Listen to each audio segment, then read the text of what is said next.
মালাকুল মউতকে যখন বলেন, মালাকুল মউত গৌসে পাককে বলেন, হুজুর আল্লাহ আমাকে হুকুম করেছেন রূহ কবজ করার জন্য, আপনাকে দিয়ে ফেলার জন্য নয়। আমি রূহগুলো কবজ করে নিয়ে যাচ্ছি, আল্লাহর কাছে বুঝিয়ে দেব, আমি নিয়ে যাব। গৌসে পাক বলেন থামো, কারণ আল্লাহর মাহবুব বান্দাদেরকে, ওলি আল্লাহদেরকে বেলায়েতের পাখা দিয়েছেন, এরা মুরাকাবার ভিতরে বসে আরশ মুআল্লায় যেতে পারে, ঠিক কিনা?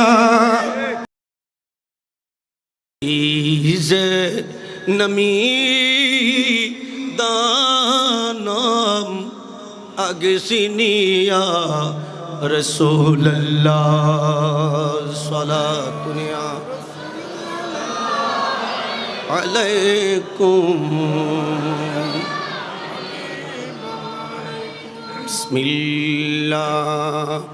বিসমিল্লাহির রহমানির রহিম। ইত্তাবি সাবিলা মান আনাবা ইলাইয়া সাদাকাল্লাহুল মাওলানাল আযীম ওয়া বাল্লাগানা রাসূলুহুন নবিয়ুল হাবিবুল কারীম। মাওলায়া সাল্লি ওয়া সাল্লিম দাইমান আবাদা আলা হাবিবিকা খায়রিল খালকি কুল্লিহিম।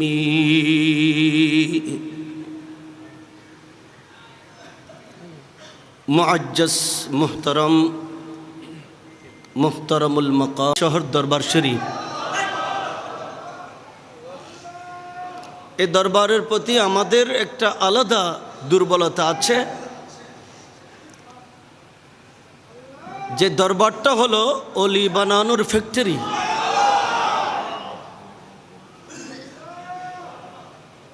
আজকে এখানে ইমাম হাসান হুসাইন ফাউন্ডেশন একটা কমিটি আছে, আর আলী শহর দরবার পাকের যিনারা গৌসে দাওরারা ওখানে শুয়ে আছেন, ওরা তো হাসান এবং হুসাইন আওলাদ। আমার প্যারা রসুলের নয়নের মণি, কলিজার টুকরা রসুল পাক সাল্লাল্লাহু আলাইহি ওয়াসাল্লাম হাসান এবং হুসাইনকে না দেখলে আমার রসুল থাকতে পারতেন না। আমার রসুলের খেলনার পুতুল ছিল এরা। আমার রসুল খেলতেন, বেশি মহব্বত করতেন, ভালোবাসতেন। মেশকাত শরীফের ভিতরে দেখেছি, আল হাসানু আশবাহু বিরসুলিল্লাহি সাল্লাল্লাহু আলাইহি ওয়াসাল্লাম মা বাইনাস সাদরি ইলার রাস ওয়াল হুসাইনু মা কানাল আসফাল।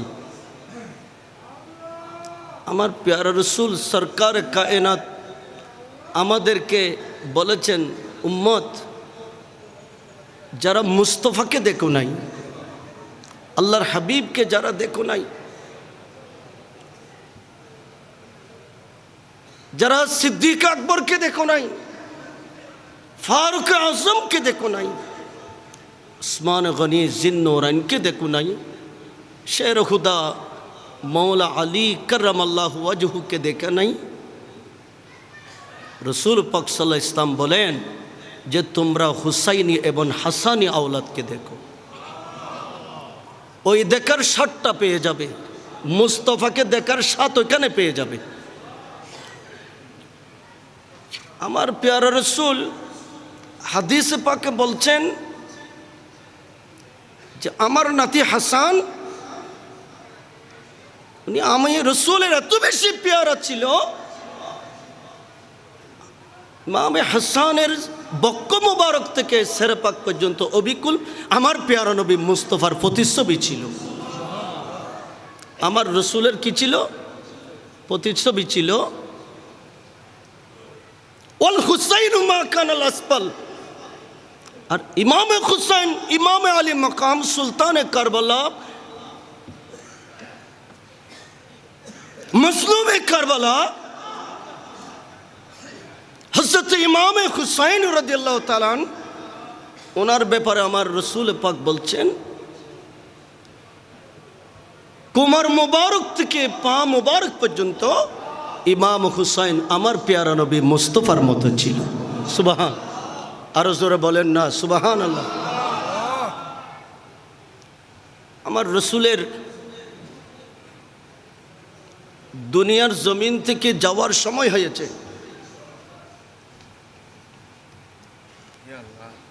যাওয়ার আগে আগে রসুল আকরাম সাল্লাল্লাহু আলাইহি ওয়াসাল্লাম আমার রসুলের রেখে যাওয়ার সম্পদগুলি আওলাদে পাকদের মধ্যে বন্টন করে দিয়ে দিচ্ছেন। সুবহানাল্লাহ বলেন না। মা বাবার দায়িত্ব হলো দুনিয়ার জমিন থেকে চলে যাওয়ার আগে সম্পদগুলি ছেলে মেয়েদেরকে বাগবাটারা করে সমান ভাগে যে যেভাবে দিতে হয় ওইভাবে দিয়ে দেয়া। এটা আমার মুস্তাফার সুন্নাহ। আমার পেয়ারা নবী মুস্তাফা ওইগুলি বন্টন করে করে দিয়ে দিচ্ছেন। তো রসুল পাকের কাছে তো দুনকে দুন সম্পত্তি ছিল না। আমার রসুলের ব্যবহারের জিনিস ছিল, আমার রসুলের নবুয়তের চাদরে পাক ছিল, আমার রসুলের দস্তারে পাক ছিল, আমার রসুলের জামা মুবারক ছিল, আমার রসুলের চুল মুবারক ছিল, আমার পেয়ারা নবী মুস্তাফার দাড়ি মুবারক ছিল, পেয়ারা রসুলের আয়না মুবারক ছিল, চিরুনি মুবারক ছিল। এইগুলি সামনে রেখে সাহাবায়ে কেরামের উপস্থিতিতে আমার পেয়ারা নবী সবগুলো বন্টন করে সমস্ত আওলাদে পাককে পুঙ্খানুপুঙ্খরূপে দিয়ে দিলেন। সুবহানাল্লাহ। মা আয়েশা সিদ্দিকা রাদিয়াল্লাহু তাআলা আনহা বাগে আমার পেয়ারা নবী মুস্তাফার আয়না মুবারকটা পেয়েছেন। রসুল পাক যে আয়না মুবারক দিয়ে কি দেখতেন, চেহারায় আনোয়ার আথার দেখতেন। এটা মা আয়েশা সিদ্দিকা রাদিয়াল্লাহু তাআলা আনহা পেয়েছে। শিরুনি মুবারক, যেই শিরুনি মুবারক দিয়ে আমার পেয়ারা নবী মুস্তাফা মাথা মুবারক আঁচড়াতেন, সেই চিরুনি মুবারক মা আয়েশা সিদ্দিকা পেয়েছে। পেয়ারা হাজরিন, আমার রাসূলের ইন্তেকালের পরে সাহাবায়ে কেরাম হয়রান হয়ে যাচ্ছে। রাসূলকে আমরা তো দেখি নাই, আমার নবী আমাদের থেকে চলে গেলেন। সাহাবায়ে কেরাম এরা বেহুদি অবস্থায় আছে। শের খুদা মওলা আলী রাদিয়াল্লাহু তাআলা 6 মাস পর্যন্ত বেহুদি অবস্থায় নবী নবী করে ফানা ফানা হয়ে গেছে। সিদ্দিক আকবর রাদিয়াল্লাহু তাআলা মা আয়েশা সিদ্দিকা রাদিয়াল্লাহু তাআলা আনহার ঘরে গেলেন। মা আয়েশা সিদ্দিকা রাদিয়াল্লাহু তাআলা আনহা সিদ্দিক আকবরের মেয়ে ছিলেন। আমার সিদ্দিক আকবর মা আয়েশা সিদ্দিকার ঘরে গিয়ে দেখতেছেন আয়েশা সিদ্দিকা রাদিয়াল্লাহু তাআলা আনহা একটা আয়না মুবারক দিয়ে চেহারা মুবারক দেখছে, চিরুনি মুবারক দিয়ে মাথা মুবারক আঁচড়াচ্ছে। সিদ্দিক আকবর জিজ্ঞেস করলেন, মা এই আয়না মুবারক কোত্থেকে পেয়েছ? চিরুনি মুবারক কোত্থেকে পেয়েছ? মারে জীবনও তো কোনোদিন ব্যবহার করতে দেখি নাই। সিদ্দিক আকবরের মেয়ে আমার রসুলের বিবি উম্মাহাতুল মুমিনিন আয়েশা সিদ্দিকা রাদিয়াল্লাহু তাআলা আনহা বলেন, বাবা গো, এই চিরুনি মুবারক আমার রসুল আমাকে মিরাজ হিসাবে দিয়েছে। এই আয়না মুবারক আমার নবী আমাকে সম্পত্তি হিসাবে দিয়েছে। যখন আমার রসুলকে দেখার সাথ জাগে, ইচ্ছা জাগে, আমার নবী তো রোজায় ধারে শুয়ে আছেন, আমি তো দেখি না, তখন আমি এই আয়না মুবারক দেখি, আমার নবীর নিশানা চিরুনি মুবারক দেখি। ও আমার আব্বাস সিদ্দিক আকবর, আয়না এবং চিরুনি মুবারকের মাধ্যমে আমি আয়েশা আমার নবীকে দেখার সাথ পেয়ে যাই। আরো জোরে বলেন না সুবহানাল্লাহ। এটা আমার রসুল আমাকে দিয়েছে, এটা মুস্তফা আমাকে উপহার দিয়েছে। সিদ্দিক আকবর বলে, মা আয়নাটা একটু আমাকে দাও না, আমি একটু দেখি আমার রসুলের রেখে যাওয়া, আমার রসুলের এই স্মৃতি, এটা দেখি, আমি একটু মুস্তফার স্মৃতিকারা দেখি। আয়েশা সিদ্দিকা আমার রসুলের আয়না মুবারক সিদ্দিকা আকবরকে দিলেন। সিদ্দিকা আকবর রাদিয়াল্লাহু তাআলা আনহু ওই আয়না মুবারক দেখতেছেন। আয়নার ভিতরে নিজের প্রতিচ্ছবি দেখা যায়, নিজের চেহারা দেখা যায়। সিদ্দিক আকবর বলে, মা এই আয়নার ভিতরে আমি সিদ্দিক আকবরকে দেখা যায় না। মুস্তফার আয়নার ভিতরে সিদ্দিক আকবরকে দেখা যায় না। হঠাৎ করে সিদ্দিক আকবর আল্লাহু আকবার বলে চিল্লে উঠলেন, খোদার কসম করে বলছি মা, এই আয়না মোহব্বত প্রেমের জজবা নিয়ে যে দেখবে, এই আয়নার ভিতরে আমার পেয়ারা নবী মুস্তফাকে দেখে ফেলবে। আরো জোরে বলেন না সুবহানাল্লাহ। আমার পেয়ারা নবী মুস্তফাকে দেখে ফেলবে। সিদ্দিক আকবর বলেন, মা আমি আয়না মুবারক দেখেছি, আমি এই আয়না মুবারকে আমার পেয়ারা নবী মুস্তফাকে দেখেছি। আরো জোরে বলেন না সুবহানাল্লাহ। আমার রসুলের ইন্তেকালের সময়ে সাহাবায়ে কেরাম জিজ্ঞেস করেছে, ইয়া রাসূলুল্লাহ, আমরা কিভাবে আপনার দেখার স্বাদটা মিটাবো? এ কথা বলার পরে আমার রসুল বলেন, হ্যাঁ সিদ্দিক আকবর, ফারুক আজম, উসমান গনি জিন্নুরাইন, মওলা আলী, হ্যাঁ আমার সাহাবায়ে কেরাম, আমার ইন্তেকালের পরে আমি রসুলকে দেখার যদি ইচ্ছে জাগে, তোমাদেরকে বলছি এক নজরে আমার হাসান এবং হুসাইনকে দেখে নিবা। কাকে দেখবা? হাসান এবং, এরা আমার কলিজার টুকরা, এরা আমার নয়নের মণি, এদের চেহারা মুবারকের ভিতরে আমি নবী মুস্তফাকে দেখা যাবে। আমার রসুলের ইন্তেকাল হয়ে গেল। মদিনার বাজারে সাহাবায়ে কেরাম বাজার করতে গেলেন। আমার পেয়ারা রসুল মদিনার বাজারে বাজার করতেন। সাহাবায়ে কেরাম মদিনার বাজারে বাজার করতে গেলেন। আজ সেই বাজারে ইমামে আলে মকাম ইমামে হুসাইন একটা তলা নিয়ে বাজারে আসতেছে। আমার রসুল বাজারে ঢুকলে যেভাবে সমস্ত বাজার নিস্তব্ধ হয়ে যায়, নীরব হয়ে যায়, হঠাৎ করে সমস্ত বাজার নিস্তব্ধ হয়ে গেল। বাজারের সওদাগররা জিজ্ঞেস করে, কিরে পেয়ারা রসুল আসলে বাজার নিস্তব্ধ হয়, কিন্তু আজকে তো দয়াল নবী মুস্তাফা নাই। নিস্তব্ধ হলো কেন? সাহাবায়ে কেরাম হু হু করে কেঁদে দিলেন।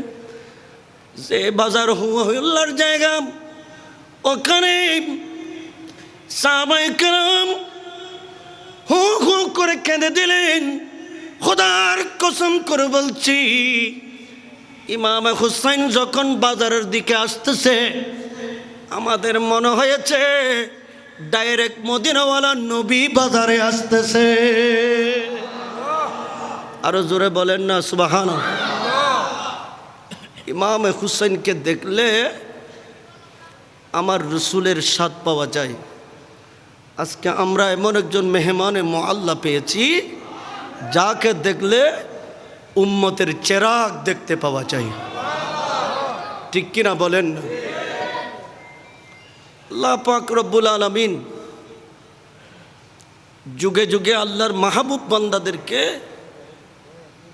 পৃথিবীতে পাঠিয়েছেন শুধু মরা কলবটাকে জিন্দা করার জন্য।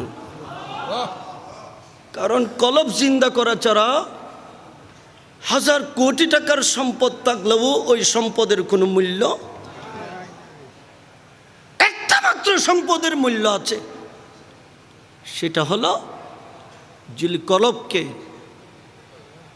চিকিৎসা করে যদি সুস্থ করা যায়, জিন্দা করা যায়, এই কলবকে যদি পরিপূর্ণ করা যায়। এ কারণে আল্লাহ বলেছেন ইয়াউমা লা ইয়ানফাউ মালুন ওয়ালা বনুন, কিয়ামতের মাঠে আপনার হাজার কোটি টাকার সম্পদ, ছেলে সন্তান, এগুলি কোনো কাজে আসবে না। কিয়ামতের মাঠে একমাত্র খোদার গজব থেকে বাঁচার জন্য একটা মাত্র মাধ্যম আছে, যদি মুর্শিদের কদমে পাক থেকে কলবটা কিনে নিয়ে যেতে পারো। প্যারা হাজিরিন, এই কলব যখন জিন্দা হয়ে যাবে, রাদিয়াল্লাহু আনহু ওয়া রাদু আনহু, এদের উপর আল্লাহ রাজি হয়ে গেছে, এরাও আল্লাহর উপরে রাজি হয়ে গেছে। জোরে বলেন না সুবহানাল্লাহ। যখন এইভাবে একজন অপরজনের প্রতি রাজি হয়ে যাবে, আল্লাহ তাদেরকে স্পেশাল একটা খুদাই রহমত, খুদাই বান্দার থেকে এদেরকে দান করেন, এরা যেন কিয়ামত পর্যন্ত বান্দাদেরকে বন্টন করতে পারে। আরো জোরে বলেন না সুবহানাল্লাহ। আরো জোরে বলেন সুবহানাল্লাহ। এই ক্ষমতার কারণে পানির উপরে তাদের হুকুমত চলে। পানি চলবে আল্লাহর হুকুমে, কিন্তু আল্লাহ যখন ক্ষমতাটা মাহবুব বান্দাদেরকে দিয়ে ফেলেছে, তখন তাদের হুকুমত কোথায় চলে? এরা কথা বলে না। পানিতে তাদের হুকুমত সূর্যের উপরে চলে, তাদের হুকুমত খোদার সৃষ্টির মধ্যে চলে। তারা যেটা চায় এটা করতে পারে, বান্দাদের বাঙ্গা তকদিরকে পরিবর্তন করে দিতে পারে। ঠিক কিনা বলেন না? গৌসে আজম দস্তগীর মাহবুবে সুবহানি, কুতুবে রব্বানি ফয়ুজ ইয়াজদানি, কিন্দিল আরশে আমানি আবু মোহাম্মদ মহিউদ্দিন আব্দুল কাদের জিলানি রাদিয়াল্লাহু তাআলা আনহু, উনি তো গৌসে পাক ছিলেন, বেলায়েতের সম্রাট ছিলেন। তফরিকুল খাতির ফি মানাকিবে শেখ আব্দুল কাদের, এই কিতাবের ভিতরে দেখেছি আমার গৌসে আজম দস্তগীর রাদিয়াল্লাহু তাআলা আনহুর কাছে আসছে একজন বুড়ি মহিলা, বাবা আল্লাহ আমাকে একমাত্র একটা সন্তান দিয়েছে, কোনো কারণ ছাড়া আমার সন্তান ইন্তেকাল করেছে, আল্লাহর মাল আল্লাহ নিয়ে গেছে, কিন্তু ফেরত দিতে হবে আপনি গৌসে পাককে। পারে কি পারে না? কারণ এটার উপর আমার গৌসে পাকের হুকুমত চলে। চলে কি চলে না? এখন গৌসে আজম দস্তগীর রাদিয়াল্লাহু তাআলা আনহু বললেন, মা, আপনার ছেলের তকদির হলো এই রূপ।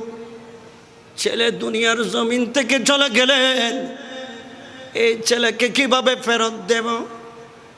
মা গৌসে আজমকে ছাড়ে না, গৌসে আজমের কদমে লুটিয়ে পড়েছেন। তখন আমার গৌসে পাকের অন্তরে রহমতের জুস এসে গেল। গৌসে পাক কাউকে কিছু দেওয়ার ইচ্ছা করলে উনি চক্ষু বন্ধ করে আল্লাহর ধ্যানে মুরাকাবা করতেন। কারণ সমস্ত নিয়ামত আজমত সব ওখানের ভিতরে। গৌসে আজম দস্তগীর রাদিয়াল্লাহু তাআলা আনহু যখন মুরাকাবায় বসলেন, নজরতু ইলা বিলাদিল্লাহি জামান কাহার দালাতিন আলা হুকুমিত তিসালি আসসালাম।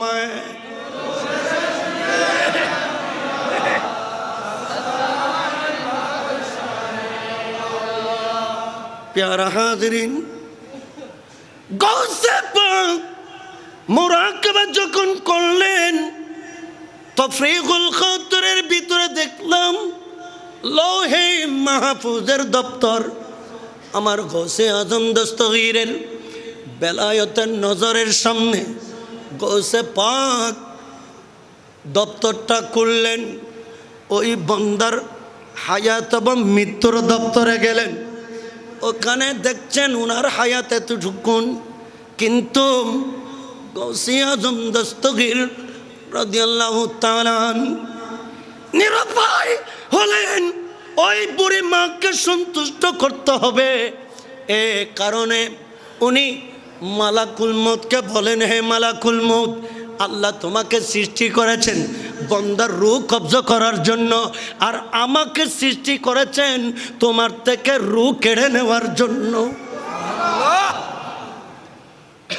আমাকে সৃষ্টি করেছেন তোমাদের থেকে রূহ কি নেওয়ার জন্য? কেড়ে নেওয়ার জন্য। কারণ আল্লাহ মাহবুব বান্দাদেরকে এই রকমের কিছু স্পেশাল দপ্তর থেকে ক্ষমতা দিয়েছেন, এগুলোর মাধ্যমে এদেরকে দিন ধর্ম মজহাব মিল্লাতকে জিন্দা রাখতে হবে। ঠিক কিনা বলেন না? প্যারা হাজিরিন,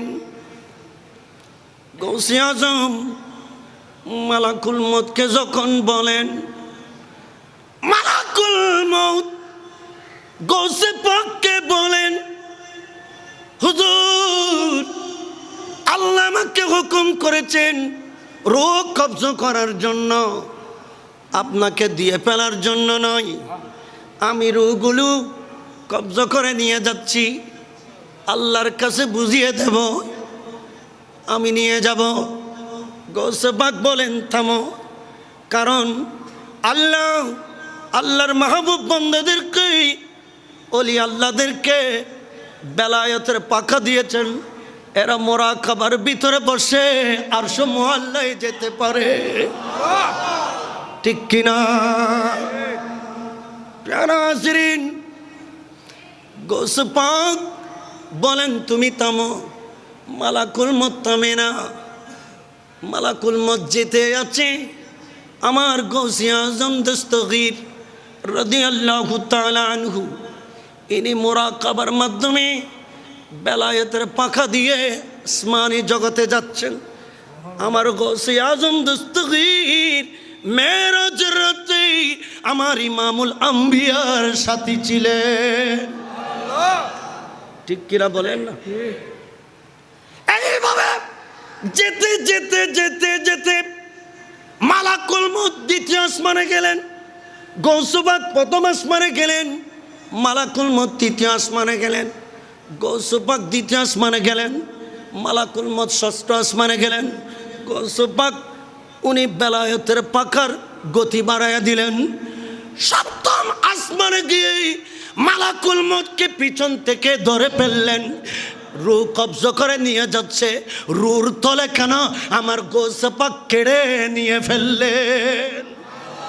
হে মালাকুল মউত, তোমার শক্তি বেশি না আমি আব্দুল কাদেরের শক্তি বেশি? আমার শক্তি বেশি না তোমার শক্তি বেশি? আল্লাহ তোমাকে হুকুম করেছে রূহ কবজ করার জন্য, আর আল্লাহ আমাকে মহব্বত করেছে তোমার থেকে রূহগুলি কেড়ে নেওয়ার জন্য। মালাকুল মউত বলেন, আমাকে শর্মিন্দা করিয়েন না, রূহগুলি আমাকে দিয়ে দাও। বলে দেয়া যাবে না। গৌসে আজম দস্তগীর রূহগুলির বস্তা খুলে দিলেন, তোমরা যে যেখান থেকে এসেছো আল্লাহর হুকুমে তোমাদেরকে কবজ করা হয়েছে, আর আমি আব্দুল কাদের তোমাদেরকে ছেড়ে দিয়েছি। তোমরা যেখান থেকে আসছো এখানে চলে যাও। কাউকে জানাজার মাঠে নিয়ে যাওয়া হয়েছে, কাউকে গোসলের কাটিয়ে তোলা হয়েছে, কাউকে দাফন করার জন্য নিয়ে যাওয়া হয়েছে। সারা দুনিয়া হয়রান হয়ে গেল। আজকে মৃত ব্যক্তি একজনও নাই, মৃত থেকে সবাই জিন্দা হয়ে গেছে। মৃত থেকে সবাই কি হয়ে গেছে? তো মালাকুল মউত আজকে রূহ সারা গেল, আল্লাহ পাক কি দেখে নাই? কথা বলেন না কেন? আল্লাহ কি দেখে নাই? আল্লাহ পাক মালাকুল মউতকে জিজ্ঞেস করেছে, মালাকুল মউত কিরে আজকে কি তোমার ডিউটি ছিল না? রূহ কি কবজ করো নাই? আল্লাহ হ্যাঁ রূহ কবজ করেছি, কিন্তু তোমার একজন বান্দা আছে গৌসি আজম বগদাদের, উনি রূহগুলি আমার থেকে কেড়ে নিয়েছে। তুমি ফিরতে হুকুম দিলে আমি আবার গিয়ে তাদেরকে নিয়ে আসবো। আল্লাহ বলে দরকার নাই, যেখানে আমার গৌস পাকের হাত লেগেছে তখন তাদের হায়াতকে আমি দ্বিগুণ করে দিয়েছি। আরো জোরে বলেন না সুবহানাল্লাহ। তাদের হায়াতকে আমি কি করে দিয়েছি? দ্বিগুণ করে দিয়েছি। তাহলে আল্লাহর মাহবুব বান্দাদের কর্তৃত্ব ফেরেশতাদের উপরও, কথা বলেন না কেন, ফেরেশতাদের উপরেও চলে। এই কথাটা বলে আমি শেষ করে দেব। আমার আল্লাহ ফেরেশতা জিবরিল আমিনকে বলেছেন,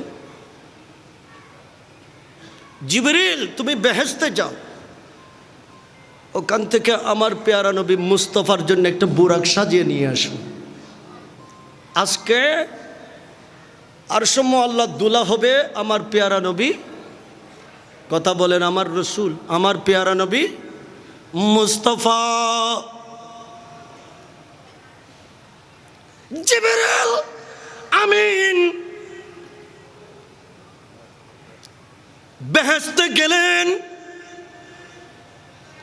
ওখানে কোটে কোটে বুরাক, বেহেশতের জমিনে বুরাক, এক একটা এক এক রকম সৌন্দর্য, কিন্তু বেহেশতের একটি কোনায় একটা জীর্ণ শীর্ণ পুঙ্গ বুরাক, যেই বুরাকের পা ভাঙ্গা পুঙ্গ, উনি বসে বসে অজর দ্বারে কাঁদছে।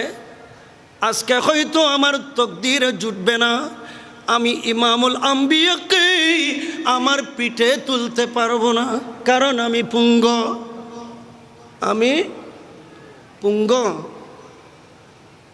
পুঙ্গ হতে পারে, লেংড়া হতে পারে, কিন্তু তার অন্তরে এশকে মুস্তফা ভরপুর, এশকে মুস্তফা ভরপুর। আল্লাহ পাক জিবরিল আমিনকে বলেন, জিবরিল আমার পেয়ারা নবী মুস্তফার জন্য ওই বুরাকটা নিয়ে যাও, ওই বুরাকটা নিয়ে যাও। জিবরিল আমিন সেই বুরাকটা আনলেন, কাবা শরীফের মাঠে বাঁধলেন। আল্লামা জালালউদ্দিন সৈয়দী রহমাতুল্লাহ আলাইহি, ইমাম গাজ্জালী রহমাতুল্লাহ আলাইহি বয়ান করতেন, জিবরিল আমিন বোরাকটা বাঁধলেন, আমার রসুলকে আরাম থেকে জেগে তুললেন, জমজম কূপের পানি দিয়ে আমার নবী মেরাজের রাতে উযু কালাম করলেন। উযু কালাম করার আগে ইমামে জালালউদ্দিন সুয়ুতি রহমতুল্লাহ আলাইহি বলেন, আমার নবী মকামে ইব্রাহিমের সামনে দাঁড়িয়ে 2 রাকাত নফল নামাজ আদায় করেছেন। এরপরে বোরাকের উপর সাওয়ার হবে। বোরাকটা ল্যাংড়া ছিল, বোরাকটা পুঙ্গ ছিল। এই বোরাক নাচানাচি করছে, বোরাকের পাওয়ার এসে গেছে, শক্তি এসে গেছে।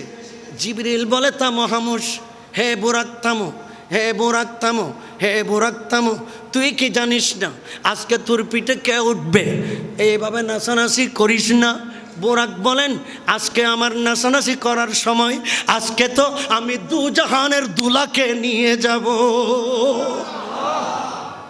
বোরাক যখন নাচানাচি করছে, আল্লাহ রুহানি জগৎ থেকে, রুহুল আরওয়া থেকে 2টা রূহ মুবারক ওনাদেরকে ডাকলেন, হে রূহ মুবারক, আমি আল্লাহ আজকে তোমাদেরকে দায়িত্ব দিচ্ছি, তোমরা খানায়ে কাবার মাঠে যাবে, আমার প্যারা নবী মুস্তাফা সহি সালামতে যেন আসতে পারে ব্যবস্থা করে দিতে হবে। কয়টা রূহ মুবারক আসলেন? 2টা রূহ মুবারক আসলেন। একটা রূহ বোরাকের লেগাম ধরে দাঁড়িয়ে আছেন, আর একটা রূপ বোরাকের পিঠে, আর একটা রূহ হাত বোলাচ্ছেন। তাদের বেলায়েতের পরশ যখন পেয়ে গেল, বেলায়েতের তাওয়াজ্জু যখন পেয়ে গেল, বোরাকের নাচানাচি বন্ধ হয়ে গেল। সুবহানাল্লাহ বলেন না। আমার রাসূল বোরাকের পিঠে উঠতে যাচ্ছেন, যে রূহ মুবারকটা বোরাকের পিঠে হাত বোলাচ্ছিলেন, ইয়া রাসূলুল্লাহ, আমি আমার গর্দানে পাকটা ঝুঁকিয়ে দিয়েছি, আপনি নবী আমার গর্দানের উপর পা মুবারক দিয়ে বোরাকে সওয়ার হন। সুবহানাল্লাহ বলুন না। আমার রাসূল বোরাকের পিঠে উঠলেন।